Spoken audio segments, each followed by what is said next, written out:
This is an interrogator's analysis of the Nancy Guthrie case. Welcome to the Real Interrogation Room. I'm Lena Cisco, and in this episode, I'm going to talk about the Nancy Guthrie case, which is being talked about quite a lot right now.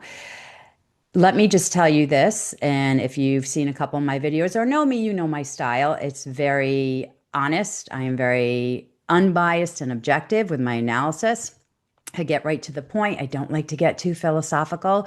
So that's where I'm here today. I'm going to give you my analysis. I will tell you that I look at people and situations and cases through the lens of an interrogator.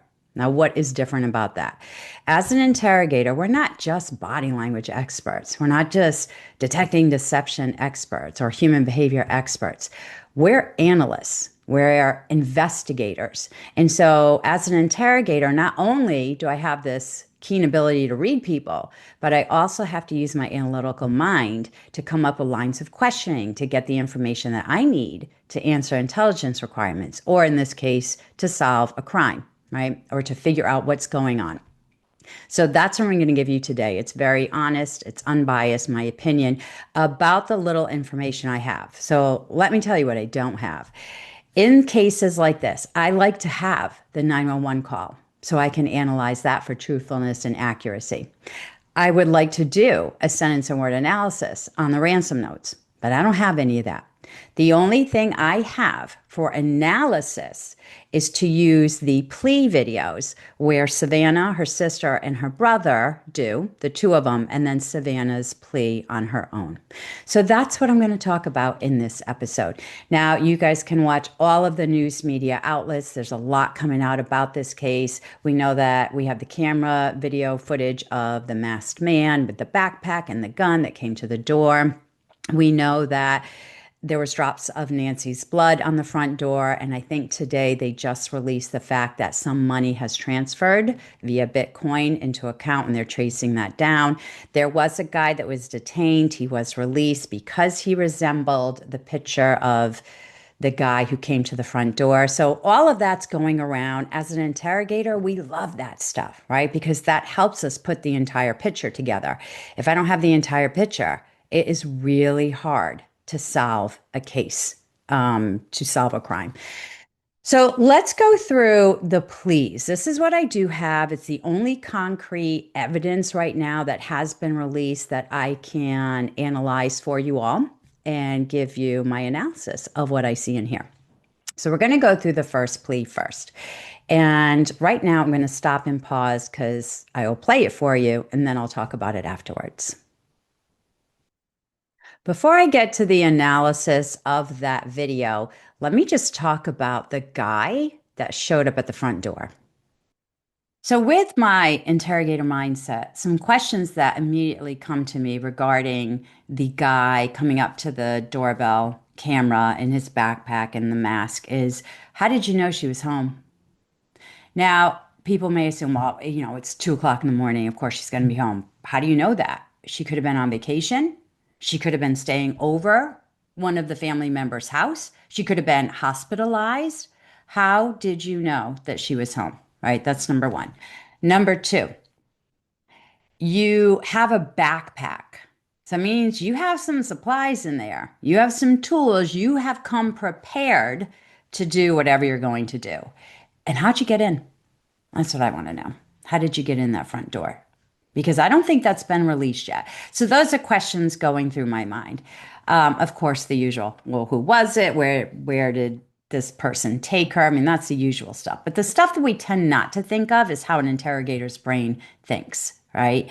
And going up to the front door, not assuming a camera is going to be there is a little crazy too, unless you assumed it was going to be off. Maybe you were told it was going to be disabled or off, or that it didn't record. But when you got up to the front door, you saw a light and then said, oh, shoot, it actually does work.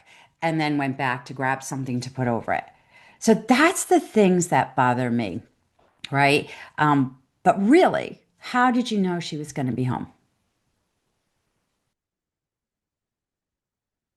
On behalf of our family, we want to thank all of you for the prayers for our beloved mom, Nancy.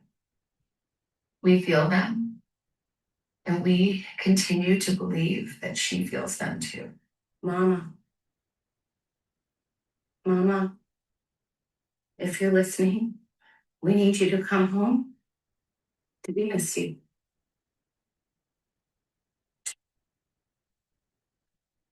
Our mom is our heart and our home. She's 84 years old. Her health, her heart is fragile. She lives in constant pain. She is without any medicine. She needs it to survive. She needs it not to suffer.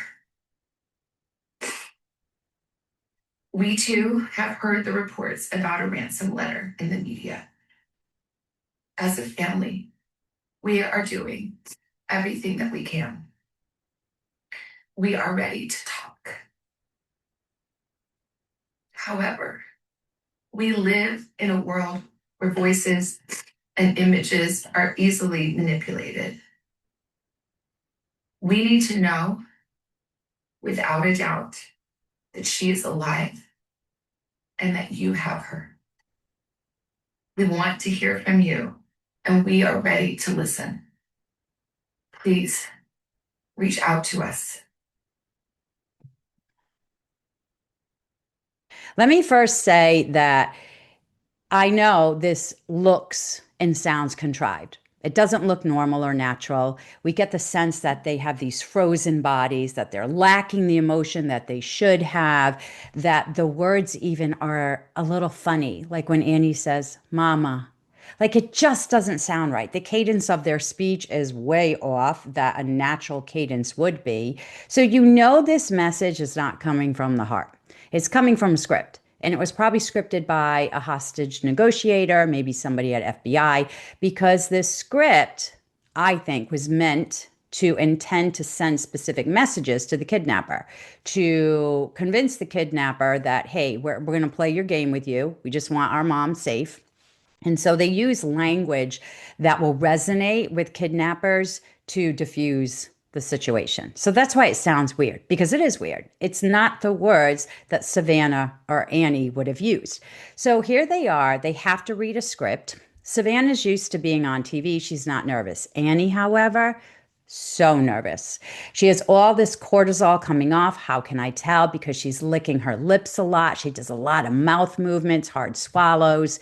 She also has rapid eye blinking. And when cortisol releases in the body, we dry out in our mouths and our eyes. So that makes sense. She looks stressed out. I feel it. I can sense it. And of course, I can see it in her behaviors, the physiological responses to cortisol release. So you have that going on, but then they're holding this piece of paper. And when you hold something, it locks your body down and you become frozen. And frozen isn't natural. And so here's the thing about human behavior. We trust people and things that are familiar. Something that's natural, that's comfortable, is familiar. We trust it. But when we see Annie and Savannah reading this script, it's completely unnatural. They don't look comfortable. And all of a sudden, we don't want to trust it.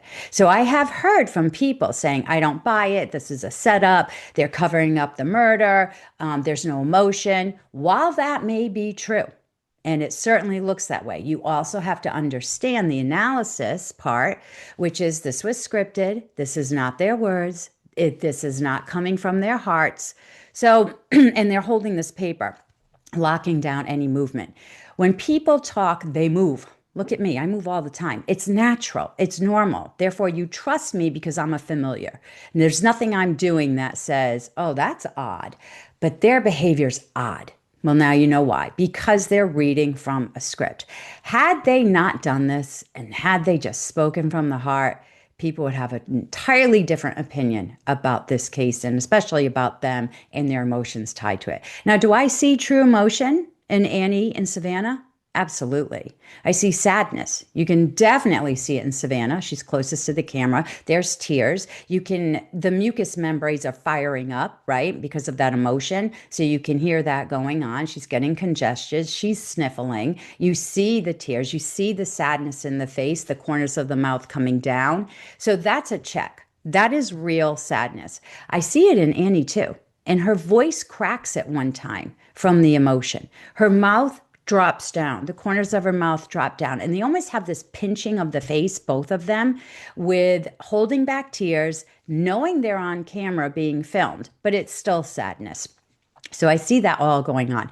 The one thing that jumped off the page to me, though, that I just can't wrap my head around and not causes me suspicion, but it definitely piques my interest, is when Savannah read the line about her mother needing to have that medication, right? And I'll even read it right here. She says, without any medicine that she needs to survive, right? She doesn't have her medicine that she needs to survive. Annie's eyebrows shoot up just like that. Now, let me tell you about an eyebrow flash. When we raise our eyebrows, it means interest, but there's two ways. Number one, it can be totally contrived.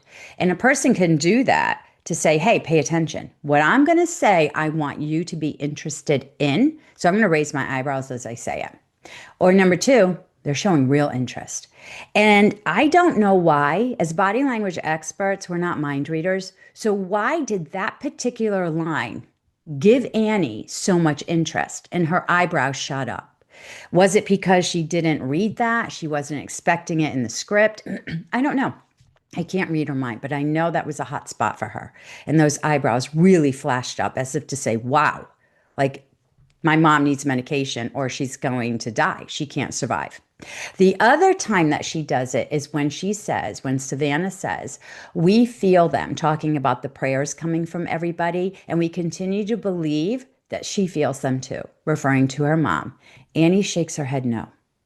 Now, again, we're not mind readers. So why would that be? Would it be something to say, no, I can't believe this is happening? Sure. Would it be she can't hear the prayers because how could she? We don't even know where she is. It could be. But it's just little things that I pick out and that I see. But the big thing for me was that eyebrow flash at the point of her medicine. It just caused Annie enough emotion to say, wow, this is really interesting. Now I'm going to focus on the second plea, and I'm not going to play it, and you guys have probably seen it enough anyway, but I'm going to read to you what Savannah says. Here it is. We received your message, and we understand. We beg you now to return our mother to us, to celebrate with her.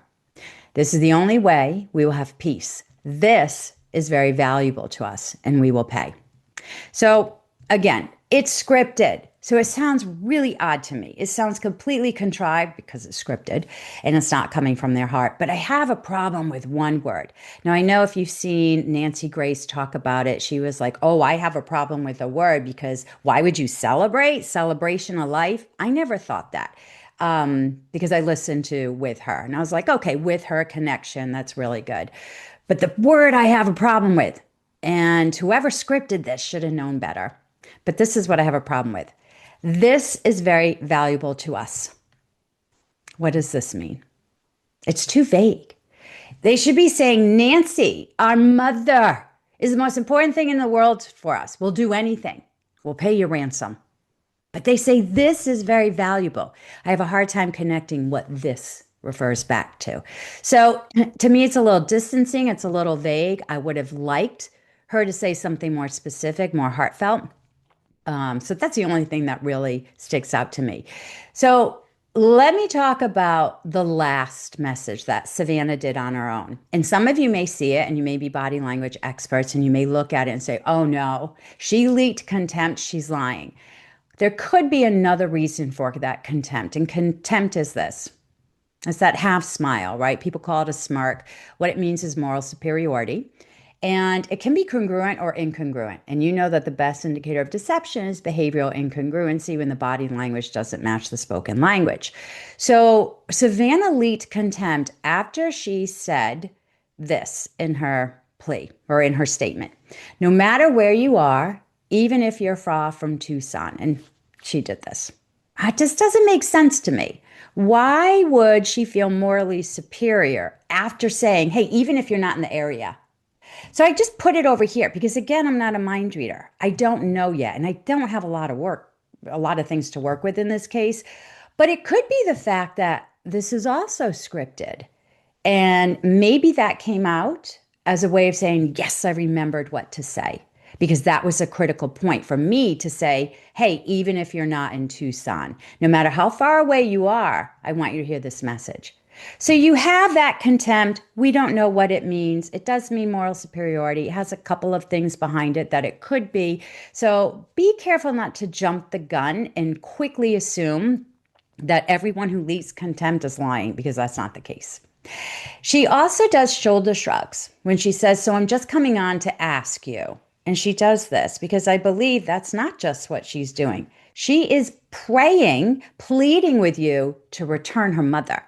So that little shoulder shrug, it's not that she's doubting what she's saying, but that word just is minimizing. She's doing a lot more here. She's not just coming on to ask us for help. She's coming on and begging for the return of her mother, safe return for her mother. So that shoulder shrug there doesn't really alarm me. It belongs there. But then she does this. When she talks about needing our help, she keeps shaking her head no. And the problem I have with that is a couple of things. Number one, why? Why would she shake her head no when she's asking for help? It could be a couple of reasons. It could be maybe she's given up at this point and we're 10 days into it. And maybe she doesn't feel that any help can be done. Or it could mean you can't help us. I'm going to come out and ask you for help, but the reality is we're the ones who have to pay this ransom, so we can only help.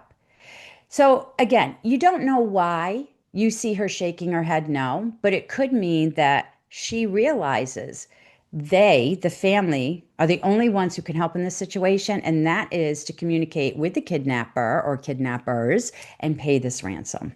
And if that's the only way, then asking for help is a moot point, right? It's a moot point.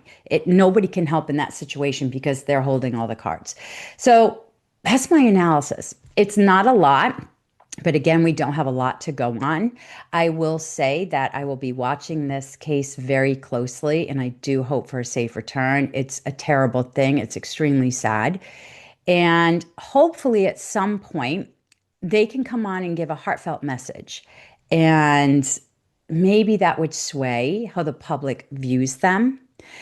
But there's so much more that we need to know. And they got some good evidence. It's trickling out. But I would say that the whole tracing of the Bitcoin is going to be a key part in this case. And so I guess we'll just wait and see what comes out today. I hope you enjoyed this episode of my analysis, and I'll see you next time inside the Real Interrogation Room.